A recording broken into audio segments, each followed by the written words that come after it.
காவிரி நீர் பங்கீடு தொடர்பான பிரச்சனைகள் எழுப்பப்படும் போதெல்லாம் கர்நாடக அரசியல்வாதிகள் தொடர் வன்முறைகளில் ஈடுபட்டு வருகின்றனர். இந்த விவகாரத்தில் தமிழர்களே அதிகளவில் பாதிக்கப்படுகின்றனர். இது குறித்த கூடுதல் தகவல்களுடன் செய்தி அறையில் காத்திருக்கிறார் நமது சிறப்பு செய்தியாளர் பெரிய பத்மநாபன். வணக்கம் பத்மநாபன். வணக்கம் தாஸ். இந்த காவிரி விவகாரம் தொடர்பாக கர்நாடக மக்கள் எந்த மாதிரியான போராட்டங்கள் ஈடுபட்டு வராங்க பத்மநாபன்? அதாவது காவிரியிலிருந்து கர்நாடக மாநிலம் காவிரியிலிருந்து தமிழகத்துக்கு தண்ணீர் திறந்துவிட கோரி தமிழக அரசு சார்பில் ஏற்கனவே மனு செய்திருந்தாங்க. இந்த மனுவை கர்நாடக அரசு ஏற்றுக்கொள்ளாத அடிப்படையில் பிரதமர் தலைமையிலான காவிரி நதிநீர் ஆணையத்தை கூட்டுமாறு பிரதமரை தமிழக முதலமைச்சர் ஜெயலலிதா வலியுறுத்தினார். இதன் அடிப்படையில் காவிரி நதிநீர் ஆணையம் டெல்லியில் அண்மையில் நடைபெற்றது. இந்த கூட்டத்தின் முடிவில் பிரதமர் 9,000 கன அடி தண்ணீரை காவிரியிலிருந்து தமிழகத்துக்கு திறந்துவிட வேண்டும் என்று கோரிக்கை உத்தரவிட்டார். இந்த உத்தரவை ஏற்றுக்கொள்ளாத கர்நாடக அரசு ஏற்றுக்கொள்ளாததை அடுத்து தமிழக அரசு சார்பில் உச்சநீதிமன்றத்தில் வழக்கு தொடரப்பட்டது. இந்த வழக்கை விசாரித்த உச்சநீதிமன்றம் பிரதமர் தலைமையிலான காவிரி நதிநீர் ஆணைய கூட்டத்தில் எடுக்கப்பட்ட முடிவை அதாவது அந்த முடிவை செயல்படுத்துமாறு கர்நாடக அரசிற்கு உத்தரவிட்டது. அதாவது தமிழகத்திற்கு 9,000 கன அடி நீரை வழங்குமாறு உத்தரவிட்டது. இதன் அடிப்படையில் கர்நாடக ஆளுநர் பரத்வாஜும் இதே கருத்தை வலியுறுத்தியிருந்தார்.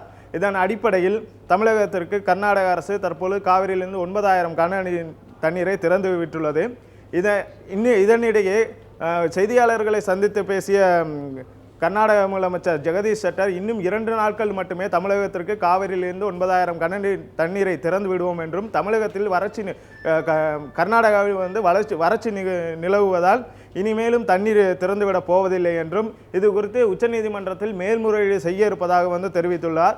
இதனிடையில் அங்கே இருக்கிற அனைத்து கட்சிகள், அதாவது அரசியல் கட்சிகள் மட்டுமின்றி எல்லா இயக்கங்களும் ஓரணியில் நின்று தமிழகத்திற்கு எதிராக, அதாவது பிரதமர் தலைமையிலான அந்த உத்தரவை எதிர்த்தும் உச்சநீதிமன்றத்தின் உத்தரவை எதிர்த்தும் கடுமையாக, அதாவது ரயில் மறியல், சாலை மறியல் உள்ளிட்ட போராட்டங்கள் ஈடுபட்டு வருகின்றன. அது மட்டுமின்றி அங்குள்ள கர்நாடக விவசாயிகள் காவிரி நீரில் இறங்கியும் போராட்டம் நடத்தி வருகின்றனர். அது மட்டுமில்லாக அங்கே இருக்கும் தமிழர்கள் கர்நாடக அமைப்பு அரசியல் கட்சிகள் மக்களை மனித கேடயமாக பயன்படுத்தி இந்த போராட்டத்தில் ஈடுபட்டு வருவதாகவும் கூறப்படுகிறது. தாஸ் பத்மநாபன், இப்போ இந்த பிரச்சனையில் கர்நாடகாவில் உள்ள தமிழர்கள் பாதிக்கப்படுவது உண்மையான தகவலா பத்மநாபன்? கண்டிப்பாக தாஸ். அதாவது இந்த காவிரி நீர் பங்கீட்டு தொடர்பாக பிரச்சனைகள் எழும்போதெல்லாம் கர்நாடகாவில் இருக்க தமிழர்களுக்கு பாதிப்பு அதிகமாக உள்ளது. உதாரணமாக எடுத்துக்கொண்டால் பெங்களூரு, மைசூரு போன்ற பகுதிகளில் தமிழக மக்கள் அதிகமாக வசித்து வருகிறார்கள். அங்கு வசிப்பதோடு மட்டுமின்றி வணிக நிறுவனங்கள், தொழில் நிறுவனங்களையும் அவர்கள் நடத்தி வருகின்றார்கள். இந்த காவிரி நீர் பங்கீடு தொடர்பான பிரச்சனைகள் எப்பொழுதெல்லாம் எழுப்பப்படுகிறதோ அப்பொழுதெல்லாம் அங்கு இருக்க கன்னட அமைப்புகளும் அரசியல்வாதிகளும் வேறு சில இயக்கங்களும் அங்குள்ள தமிழர்களை தாக்குவதோடு அங்கு இருக்க அந்த தமிழர்களின் சொத்துக்களுக்கும் பெரும் சேதத்தை ஏற்படுத்தி வருகின்றன. இது தொடர்ச்சியாக கடந்த காலங்களில் தொடர்ச்சியாக நடைபெற்று வருகிறது. அது தற்போதும் தொடர்கிறது.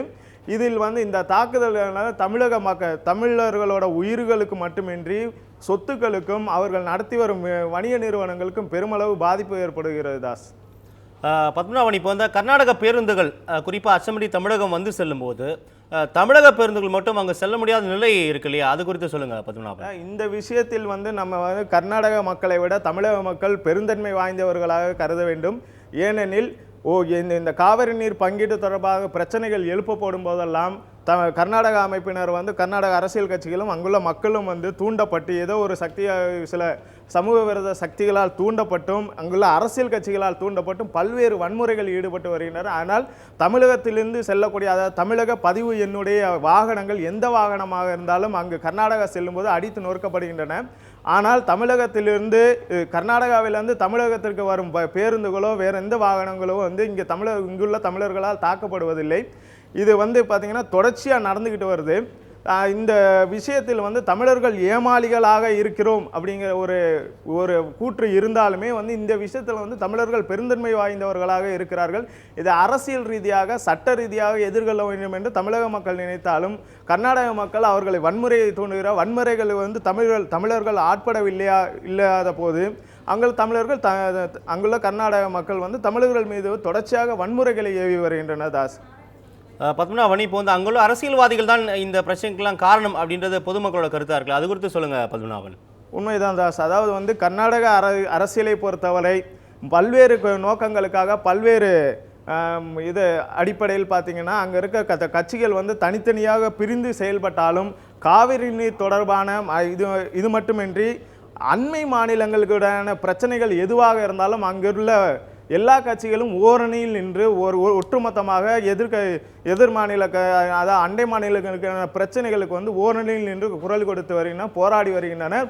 எந்த ஒரு பிரச்சனையாக இருந்தாலும் அவர்கள் ஓரணியில் நிற்க அது போன்ற கொள்கை அடிப்படையில் வந்து தமிழகத்திலும் இருக்கிறது. ஆனால் இவர்கள் வந்து எந்த ஒரு பிரச்சனையாக இருந்தாலும் கூட அந்த ஓரணியில் நின்று தமிழர்களுக்காக குரல் கொடுக்க வேண்டிய சூழல் இல்லை. இந்த சந்தர்ப்பத்தை பயன்படுத்தி கொண்டு கர்நாடகாவில் இருக்க அரசியல் கட்சிகளும் இயக்கங்களும் தொடர்ச்சியாக அங்குள்ள தமிழர்களை, அதாவது தமிழர்களை தாக்குவோம், தமிழர்கள் சொத்துக்களுக்கு பாதிப்பு ஏற்படுவோம் என்ற நோக்கத்திலும் அங்குள்ள தமிழர்களை வந்து கேடயமாக பயன்படுத்தியும் தொடர்ச்சியாக வன்முறைகள் ஈடுபடும். இதனால் இங்குள்ள அரசியல் கட்சிகளும் அதாவது வந்து உச்ச நீதிமன்றமும் இந்த விஷயத்தில் வந்து எப்போவுமே ஒரு மெத்தன போக்கையே கடைபிடிக்க வேண்டிய ஒரு சூழல் ஏற்பட்டுள்ளது. ஏனால் அங்கே அந்த ஒரு காவிரி நீர் பங்கீடு தொடர்பாக உச்சநீதிமன்றம் ஒரு தீர்ப்பு வழங்கினால், உச்சநீதிமன்றமோ உயர் நீதிமன்றமோ ஒரு தீர்ப்பு வழங்கினால், அல்லது பிரதமர் தலைமையிலான காவிரி நதிநீர் ஆணையம் வந்து ஒரு தீர்ப்பு வழங்கினால் அந்த தீர்ப்பை செயல்படுத்துவதற்கு தவறி அந்த தீர்ப்பை செயல்படுத்துவதற்கு தடுப்பதற்காக பல்வேறு போராட்டங்களில் அங்குள்ள அரசியல் கட்சிகள் அங்குள்ள மக்களை தூண்டி விடுகின்றன. இந்த மக்கள் அந்த விஷயத்தை வந்து அந்த பிரச்சனைகளை வந்து சட்ட ரீதியாகவோ மற்ற மாற்று வழிகளிலே வந்து அதை வந்து கையாளாமல், அதாவது வந்து அந்த சட்ட ரீதியாக அணுகுவதற்கு தயங்கி, அதாவது வந்து உண்மையாக தமிழகத்திற்கு தர வேண்டிய காவிரி நீரை தர வேண்டும் என்ற ஒரு எண்ணம் இல்லாமல் அங்குள்ள அரசியல் சக்திகள் அங்குள்ள மக்களை வந்து தவறான வழியில் வந்து வழி நடத்துகிறார்கள். இதன் அடிப்படையில் அங்குள்ள தமிழர்கள் வந்து கேடயமாக பயன்படுத்தப்பட்டு தொடர்ச்சியாக காவிரி நீர் தொடர்பான வழக்குகளையும், அதாவது அந்த தீர்ப்புகளையும் நீர்த்து போக செய்வதிலேயே முனைப்பாக இருக்கின்றன ஒழிய தமிழகத்திற்கு உண்மையாக தர வேண்டிய அந்த உரிமையை வந்து விட்டு கொடுப்பதற்கு அவர்களுக்கு எந்த வகையிலும் மனமில்லாமல் ஒரு இது இருக்குது. இந்த விஷயத்தில் வந்து அங்குள்ள அரசியல் கட்சிகள் முதல் இயக்கங்கள் வரை அதாவது லெட்டர் பேட் கட்சிகள் என்று சொல்லுவோமே, அந்த வகையிலான இயக்கங்கள் அரசியல் கட்சிகள் கூட ஓரணியில் நின்று தமிழகத்திற்கு தொடர்ச்சியாக வன்முறைகள் ஈடுபடுவதோடு இந்த உச்சநீதிமன்ற தீர்ப்பையோ காவிரி நதிநீர் ஆணையம் தீர்ப்பையோ வந்து செயல்படுத்துவதற்கு தவறி அதை நீர்த்து போகும் செய்யும் வகையை வந்து தொடர்ச்சியாக போராட்டத்தில் ஈடுபட்டு வராங்க. இது வந்து கண்டிப்பாக இந்த வன்முறைகளுக்கும் இந்த சாலை மறியல், ரயில் மறியல், இந்த காவிரி நீரில் இறங்கி போராட்டம், எல்லையில் நடைபெறக்கூடிய போராட்டம், இது அனைத்திற்குமே அங்குள்ள அரசியல் கட்சிகளின் தூண்டுதல் தான் காரணமே தவிர வேறு எதையுமே வந்து காரணமாக சொல்ல முடியாது. இதுக்கு வந்து ஆளும் கட்சியாக இருந்தாலும் சரி, எதிர்கட்சியாலும் இருந்தாலும் சரி, இந்த விஷயத்தில் ஓரணியில் ஒரே நேர்கோட்டில் நின்று அவர்கள் செயல்படுகிறார்கள். இந்த ஒரு காரணத்தினாலேயே உச்சநீதிமன்றத்தை தீர்ப்பை வந்து செயல்படுத்த முடியாத இதில் வந்து மத்திய அரசு இருக்கிறது. இந்த ஒரு காரணத்தை காட்டிய மத்திய அரசும் சரி, மாநில அரசும் சரி, இந்த உச்சநீதிமன்ற தீர்ப்பை வந்து செயல்படுத்த முடியாத சூழல் ஏற்பட்டு முழுக்க அங்குள்ள அரசியல் கட்சிகள் தான் மட்டுமே காரணமாக கூற முடியும். தாஸ்.